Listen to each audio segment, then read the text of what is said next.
Assalamualaikum warahmatullahi wabarakatuh. Perkenalkan, nama saya Vita Olivia Siregar. Saya adalah dosen di program studi S1 Farmasi Klinis Fakultas Farmasi Universitas Mula Warman dengan keilmuan farmakologi toksikologi. Beberapa mata kuliah yang saya ampu berdasarkan keilmuan adalah farmakologi dasar, farmakologi 1, farmakologi 2, imunologi, kemudian interaksi dan efek samping obat. Pada kesempatan kali ini saya akan coba menyampaikan mengenai salah satu mata kuliah, yaitu farmakologi 2, yang dimana meliputi aspek delivery, interaction, dan assessment. Video ini dibuat dengan tujuan yaitu sebagai pernyataan diri dosen dalam unjuk kerja Tridharma Perguruan Tinggi atau biasa disingkat PDD UKT-PT dalam unsur pengajaran. Baik, untuk mata kuliah farmakologi 2, ini merupakan salah satu mata kuliah yang akan didapatkan pada mahasiswa di semester 4, di mana mata kuliah ini dimaksudkan untuk memberikan pengetahuan mengenai cakupan ilmu farmakologi secara luas dan mendasar, jenis dan mekanisme kerja obat-obat pada sistem pencernaan, dermatologi, antihistamin, analgesik, tulang dan sendi, sistem imun, kanker, kontrasepsi, antibakteri, parasit, antivirus, kemudian anti-helmintic. Capaian pembelajaran mata kuliah ini adalah di mana mahasiswa mampu untuk menguraikan dan mengidentifikasi cara kerja setiap obat atau golongan obat yang digunakan dalam berbagai jenis penyakit. CPL program studi yang dibebankan pada mata kuliah ini terdapat beberapa. Yang pertama, dalam ranah keterampilan khusus, yaitu mampu memastikan jenis, ukuran kuantitatif, dan kesesuaian cara penggunaan dari produk farmasi untuk kesehatan dengan kuratif, preventif, promotif, estetik, rehabilitasi. Kemudian pada ranah pengetahuan, yaitu penguasaan keilmuan dasar farmasi yang kuat dan komprehensif untuk melanjutkan pendidikan baik profesi, magister, hingga doktor kefarmasian. Kemudian pada ranah sikap, yaitu berkontribusi dalam peningkatan mutu kehidupan bermasyarakat, berbangsa, bernegara, dan peradaban berdasarkan Pancasila. Kemudian pada ranah keterampilan umum, di mana mampu mengkaji implikasi pengembangan atau implementasi ilmu pengetahuan dan teknologi yang memperhatikan dan menerapkan nilai humaniora yang sesuai dengan keahliannya berdasarkan kaidah, tata cara, dan etika ilmiah dalam rangka menghasilkan solusi, gagasan, maupun rancangan. Mata kuliah ini dilakukan selama 1 semester dengan jumlah 16 pertemuan yang di dalamnya mencakup UAS dan juga UTS. Pada aspek yang pertama yaitu delivery, di mana penyampaian materi pembelajaran yang saya lakukan terhadap mahasiswa. Yang pertama, dengan metode ceramah. Jadi untuk metode ceramah, saya menyampaikan materi secara langsung di kelas, dengan bantuan media slide presentasi, jurnal, ataupun modul. Nah, dalam hal ini saya akan mencoba menyampaikan materi terlebih dahulu, dan kemudian di sela-sela ataupun di akhir nanti akan diberikan kesempatan kepada mahasiswa untuk bisa berpendapat atau menyampaikan pertanyaan untuk dijadikan sebagai bahan diskusi bersama. Kemudian yang kedua yaitu metode diskusi. Biasanya di sini saya menggunakan metode PBL, di mana mahasiswa akan dibentuk menjadi beberapa kelompok kecil, 4-5 kelompok. Kemudian nanti akan ada tema sesuai dengan materi yang diberikan. Kemudian mereka akan berdiskusi bersama teman-teman kelompoknya dan kemudian hasilnya nanti akan disampaikan di kelas. Seperti itu. Nah, dalam kegiatan belajar mengajar juga kami di Fakultas Farmasi Universitas Mula Warman dibantu dengan menggunakan LMS, STAR Sistem Aplikasi Belajar di Unmul, di mana di dalamnya mencakup presensi untuk mahasiswa maupun dosen, kemudian penugasan, bank materi, bank soal, seperti itu. Kemudian untuk aspek yang kedua yaitu interaction, biasanya nanti di akhir pertemuan setelah semua materi sudah disampaikan, saya akan membentuk kelompok-kelompok kecil juga, terdiri atas 4-5 orang. Kelompok ini bertujuan agar mereka dapat saling belajar bersama, berdiskusi bersama. Kemudian nanti dari kelompok-kelompok tersebut akan saya berikan kesempatan untuk berdiskusi bersama saya, face to face biasanya kami menyebutnya. Dan di situ nanti akan melihat bagaimana pemahaman mahasiswa sejak awal materi disampaikan hingga materi yang terakhir disampaikan. Di situ untuk melihat, selain untuk melihat pemahaman, juga ingin melihat bagaimana perkembangan mahasiswa dalam menganalisis suatu permasalahan. Kemudian yang terakhir untuk assessment, bagaimana cara saya menilai, kemudian mengevaluasi kemampuan dari mahasiswa.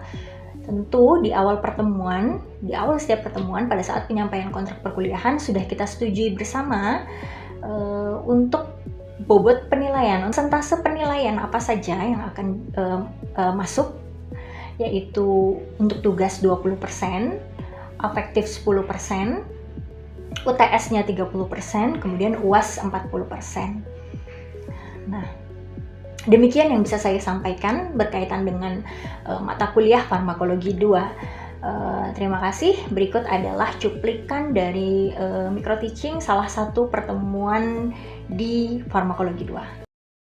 Oke ya, kita mulai ya untuk pertemuan pada hari ini.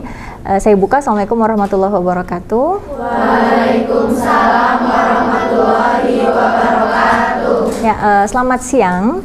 Siang, Bu. Ya, sebelumnya mungkin pimpin doa terlebih dahulu, ketuanya silahkan. Teman-teman, sebelum kita mulai mata kuliah pada hari ini, marilah kita berdoa menurut agama dan keyakinan kita masing-masing. Berdoa dimulai. Doa selesai. Ya, kelasnya sudah saya buka ya di Star ya, jadi sudah isi presensi semua kan ya, sudah isi kehadiran. Oke, baik, jadi ini pertemuan ke-12 ya. Oke, coba sebelum kita mulai, kita coba review materi sebelumnya. Siapa yang bisa mereview? Satu orang? Oke, silakan. Materi sebelumnya itu tentang analgesik antipiretik. Analgesik itu obat untuk meredakan nyeri, sedangkan antipiretik itu obat untuk menurunkan demam. Oke, terima kasih. Kayaknya kalian harus mereview kembali ya, harus belajar lagi ya. Oke, jadi memang penting untuk kita selalu review supaya nggak SKS nanti pas mau ujian, ya. Oke, jadi untuk pertemuan hari ini materinya adalah antimikrobial. Kelihatan ya kalau saya nunjuk ya? Oke, antimikrobial atau antimikroba atau anti, apa yang kalian biasa dengar? Antibiotik, ya, macam-macam. Antimikroorganisme, nggak antimikroba ya, sebutannya antimikroba. Nah, sebelumnya saya mau tanya, mata kuliah yang pernah membahas tentang mikroba ada? Sudah pernah sebelumnya? Mata kuliah apa? Mikrobiologi. Jadi kalian harusnya sudah tahu ya arti mikroba itu apa? Mikroorganisme artinya apa? Mikroba, mikroorganisme sama ya? Nah, artinya apa kira-kira? Masih ingat nggak? Apa ciri khasnya? Mikroba itu lebih kecil gitu. Ukurannya? Oke, jadi tidak bisa dilihat secara, perlu dibantu dengan menggunakan nyaring baru ya kalau ditanya begitu ya, dipancing dulu memang.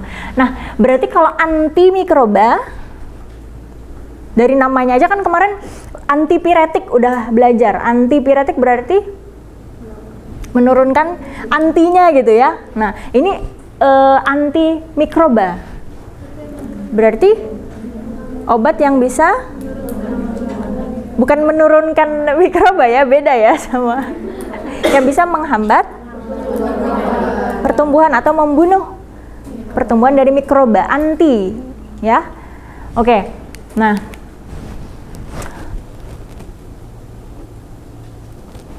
sebelumnya indikatornya untuk mata kuliah ini adalah kalian itu bisa memahami target kerja obat-obat antibakteri itu apa saja. Nah, kalau misalnya di sini fokusnya adalah ke antibakteri. ya. Antimikroba itu luas ya. Apa saja contoh dari mikroba? Masih ingat? Ini kan kalau misalnya kalian lihat judulnya kan saya pakai antimikroba namanya. Nah, tapi kok di sini saya tulis indikatornya antibakteri. Karena di pertemuan ini saya fokusnya membahas tentang antibakteri, gitu ya. Jadi untuk antimikroba nanti ada beberapa pertemuan ke depan kita membahas fokus antimikroba. Tapi karena antimikroba itu luas, jadi fokus untuk hari ini adalah antibakterinya. Gitu. Mikroba apa aja emang golongannya?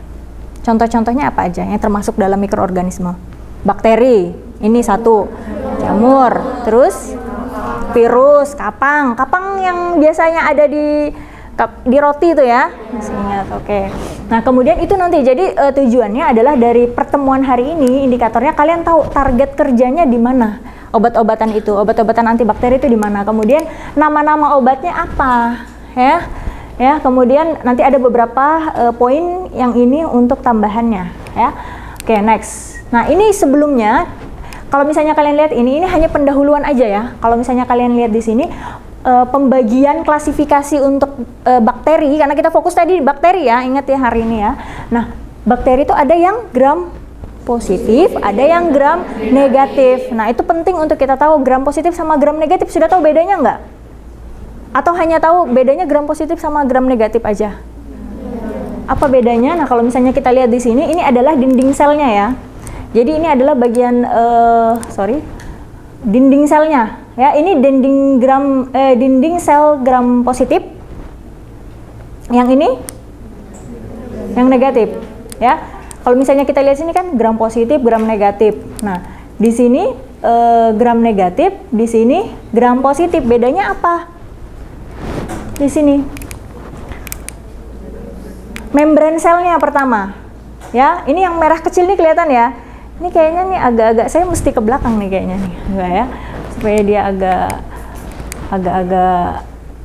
Nah ya, kalau di gram positif dia membran selnya cuma ada satu, membran sitoplasmanya satu di bagian dalam. Nah sementara untuk gram negatif itu ada dua membrannya, di luar sama di dalam. Nah sementara peptidoglikannya kalau kita lihat yang gram positif peptidoglikannya ada bukan 4, ini sebenarnya 4 hanya gambaran aja, dia ada puluhan ya sebenarnya ya. Ini peptidoglikan puluhan sampai ratusan. Nah kalau misalnya kita lihat ini lebih tebal ya, sementara kalau peptidoglikannya yang dinding sel gram yang negatif hanya lebih tipis ya. Bisa tahu bedanya ya. Oke, ini adalah bedanya positif dan gram negatif. Next. Sekarang ke pengertiannya ya, antimikroba. Kalau kita lihat situ, baca aja.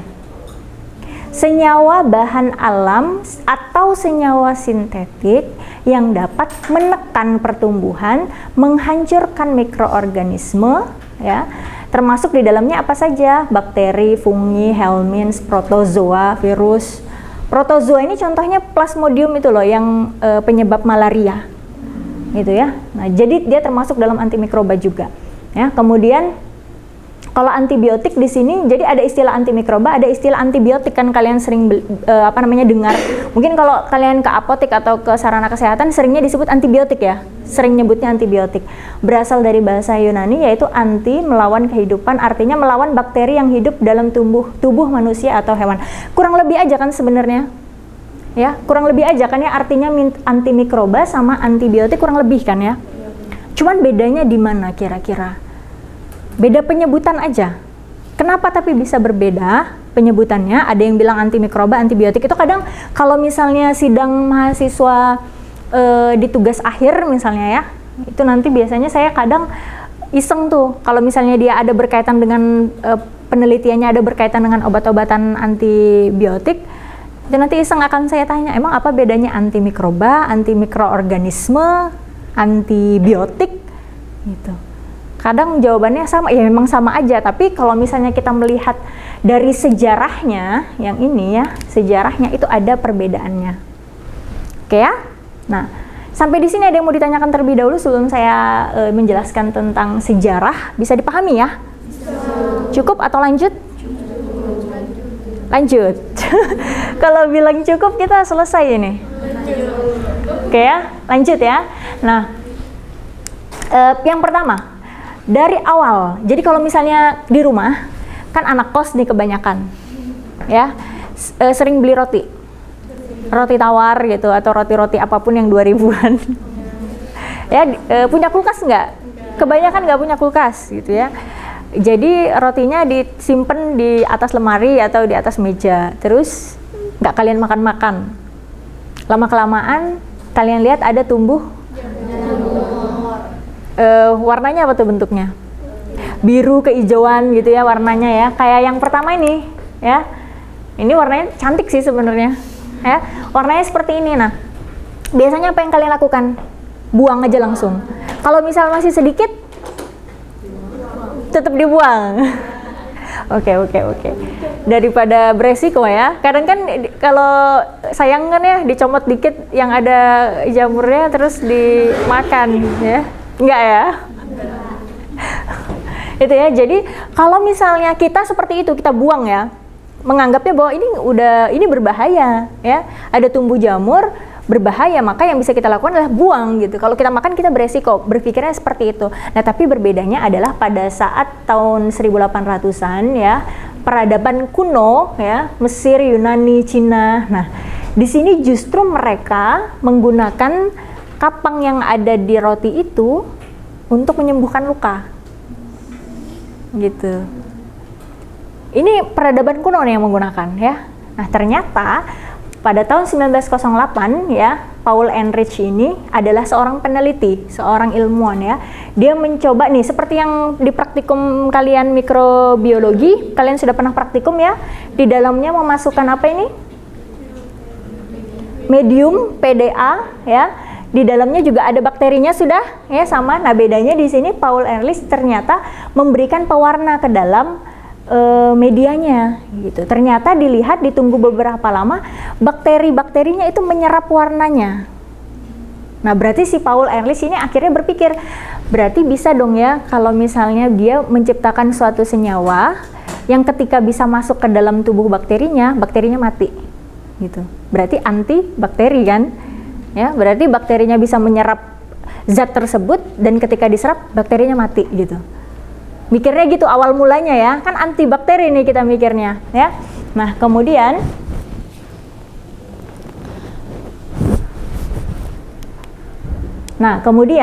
pada tahun 1928 di tempat yang berbeda, si Fleming, Alexander Fleming ini sama juga seorang ilmuwan ya, ahli biologi juga. Nah, dia pada saat Perang Dunia Pertama ikut wajib militer lah ya istilahnya. Nah, ternyata di sana dia ngelihat kebanyakan tentara itu meninggalnya bukan karena perangnya, bukan karena luka pada saat perangnya gitu, tapi meninggalnya kebanyakan karena efek dari luka yang tidak disembuhkan. Berarti apa tuh namanya? Infeksi kan ya.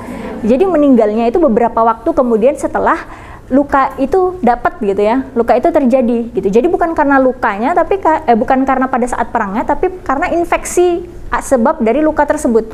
Itu si Alexander Fleming berpikir seperti itu. Nah, maka dia sebagai seorang ahli biologi kan pasti melakukan banyak riset ya untuk mengatasi ini bagaimana caranya supaya bisa menekan tingkat kematian karena infeksi gitu. Apalagi zaman-zaman perang kan ya pada saat itu.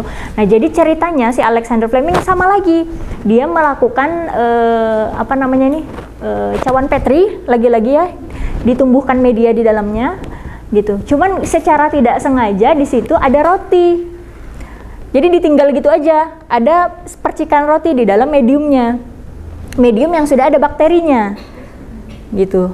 Ternyata, ini kalian sudah nyambung ya, di dalam medianya sudah ada bakterinya, tapi ternyata di situ ada percikan roti. Rotinya ada kapangnya. Gitu. Ternyata pada saat dia kembali ke labnya, dia lihat, loh, bakteri itu kan jadinya keruh ya warnanya kalau di dalam medium tuh ya. Tapi kenapa yang ada percikan kapangnya bening di sekitaran situ? Jadi kayak bakterinya nggak mau ngedeketin gitu, nggak mau ngedeketin kapangnya. Nah, berarti si kapang ini bisa sebagai antibiotik di situ. Nah, jadi ini adalah sejarahnya. Jadi penyebutan awal antibiotik itu sebenarnya dari sini.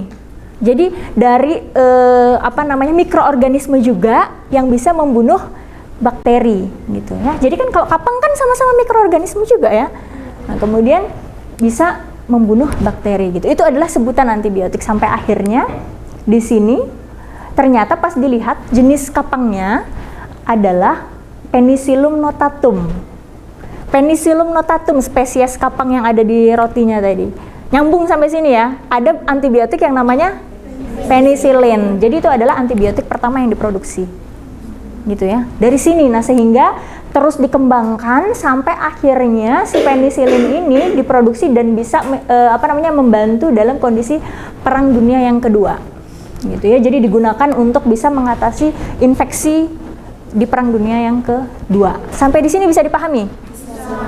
Ada pertanyaan? Tidak ada? Oke.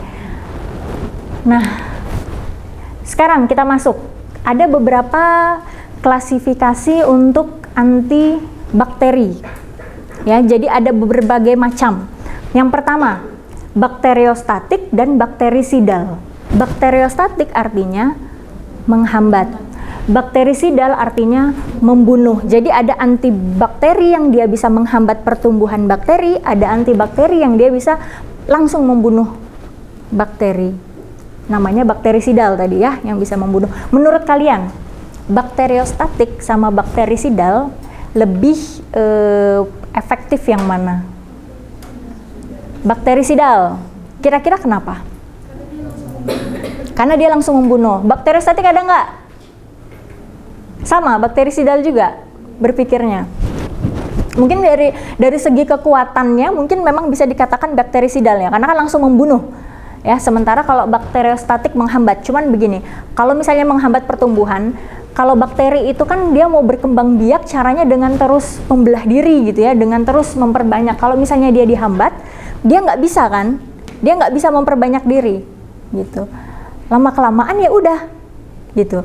Kalau misalnya dia sudah dihambat pertumbuhannya, dia nggak bisa bertumbuh, dia nggak bisa bermetabolisme, dia nggak bisa berkembang biak. Ya, kemudian kita punya sistem imun dalam tubuh kita. Nah, nanti sistem imun yang akan membantu dalam proses mengeliminasi bakterinya. Gitu ya. Jadi sama-sama sebenarnya. Karena ada obat-obatan tertentu yang dia sifatnya bakteriostatik untuk penyakit tertentu yang ternyata belum ada yang bakterisidal. Maka ya mau nggak mau obat ini yang digunakan. Gitu ya. Sama-sama efektif. Ya. Makanya kan kadang kalau kita dalam kondisi infeksi kemarin, misalnya kita dalam kondisi pandemi kemarin ya, yang terserang penyakit coronavirus COVID kemarin, selain daripada diberikan obat-obatan antibiotiknya, ya antivirusnya, diberikan juga paling banyak apa? Suplemennya kan, suplemen untuk bisa meningkatkan sistem imun gitu, supaya sistem imunnya tetap bisa membantu gitu ya. Oke. Sampai di sini. Kemudian yang kedua di sini ada, kalau misalnya kalian dengar ada yang penyebutannya spektrum sempit dan spektrum luas. Pernah dengar obat spektrum sempit dan spektrum luas? Belum pernah. Kira-kira kalau dari namanya aja, luas dan sempit artinya apa? Nggak tahu. Nggak tahu. Jadi kalau spektrum sempit, bakteri itu macam-macam ya jenisnya. Yang kalian tahu apa aja? Tadi gramnya ada positif, ada gram negatif. Nah, terus itu jenis bakteri yang kalian tahu apa? Sebutin. E. coli, terus apa lagi? Salmonella, banyak ya, Streptococcus. Nah, itu kan berarti banyak jenisnya. Nah, jadi kalau misalnya antibakteri itu dikatakan dia spektrum luas, berarti antibakterinya bisa membunuh banyak jenis bakteri. Kalau sempit berarti dia hanya jenis tertentu saja. Paham? Kira-kira lagi menurut kalian spektrum sempit dan spektrum luas ini yang lebih efektif yang mana? Sempit karena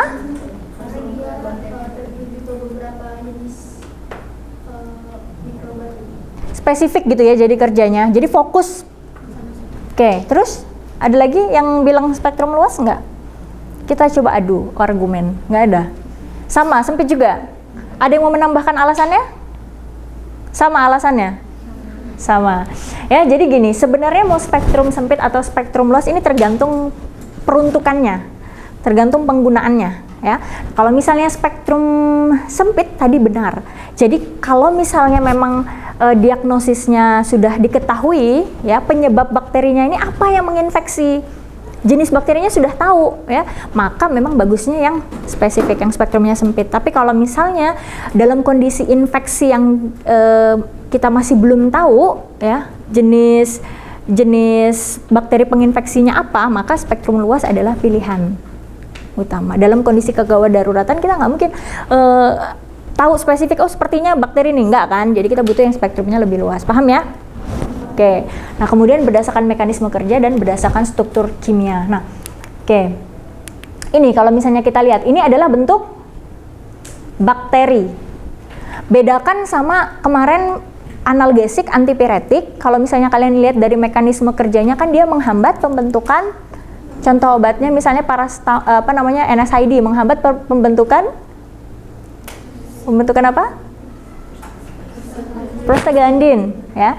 Nah, berarti kan fungsi dalam tubuh kita yang dipengaruhi ya oleh obatnya. Nah, tapi kalau untuk antibakteri dia nggak ngapa-ngapain fungsi tubuh kita. Tapi tujuannya adalah membunuh bakterinya ya. Jadi target aksinya adalah bakterinya, bukan fungsi tubuh kita. Paham? Nah, berarti ini adalah bakteri. Tujuannya di mana di sini? Tujuannya dari bakteri ini, jadi ada beberapa. Kalau misalnya kita lihat ya, yang pertama, yang di sini menghambat sintesis dinding sel bakteri. Jadi bagian dinding selnya yang dituju, yang dirusak sama obatnya. Supaya kalau misalnya bayangin kalau dinding sel bakterinya dirusak sama obat, maka akan pecah kan nanti sel bakterinya, lama-lama akan mati gitu ya. Nah, kemudian membran selnya sama, membran selnya dibikin lebih permeable. Jadi bisa keluar masuk tuh cairan, nanti lama-lama bisa mati juga. Kemudian bagian dari sintesis proteinnya yang dihambat, pembentukan sintesis proteinnya. Berarti kan kalau sintesis proteinnya dihambat, berarti pembentukan segala macam proses metabolisme lain sebagainya dalam tubuh akan terhambat, mati juga akhirnya. Ya, kemudian sintesis DNA-nya juga dihambat, gitu ya. Nah, ini ada 5 mekanisme, ya. Kemudian jalur metabolismenya, jalur dia memproduksi berbagai macam makanan dan lain sebagainya, ya, itu juga dihambat. Jadi ada 5 mekanisme. Intinya adalah tujuannya adalah ngerusak bakterinya. Paham sampai di sini? Oke, jadi untuk next pertemuan kita akan membahas satu persatu, ya, satu persatu dari obatnya. Pertama dinding sel, ini contoh golongan obatnya apa? Ya, macam-macam obatnya ini ada penisilin, cefalosporin. Ternyata penisilin yang tadi kita pelajari, mekanismenya dia adalah menghambat dinding sel bakteri. Nah, ini nanti akan kita bahas di next pertemuan. Ya, bisa dipahami? Bisa. Oke, sampai di sini coba ada pertanyaan atau tidak?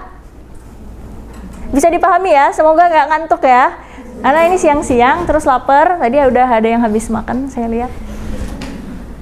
Oke, kalau gitu saya yang coba bertanya. Bukan bertanya sih sebenarnya. Coba kita review, tadi kita bahas apa saja, materinya masih ingat? Barusan? Oke, apa saja? Siapa yang mau menyampaikan? Ada? Yang diingat tadi apa saja?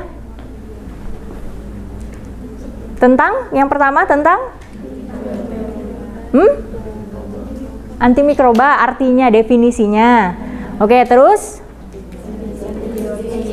Antibiotik, sejarahnya. Oke, terus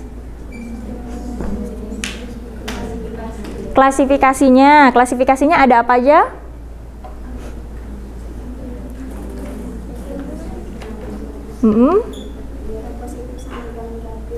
Oke, selain itu spektrumnya. Oke, terus selain spektrum tadi, spektrumnya spektrum apa tadi? Luas dan sempit. Terus tadi kemampuan untuk membunuhnya? Bakteriostatik atau bakterisidal. Kemudian dan berdasarkan mekanisme aksinya nanti akan kita bahas lagi di pekan depan. Oke ya, untuk hari ini karena ini adalah pertemuan awal untuk antimikroba, nanti masih ada sekitar 2 pekan lagi kita melanjutkan tentang antimikroba. Cukup ya untuk hari ini? Oke, terima kasih. Kalau begitu dari saya tutup. Assalamualaikum warahmatullahi wabarakatuh.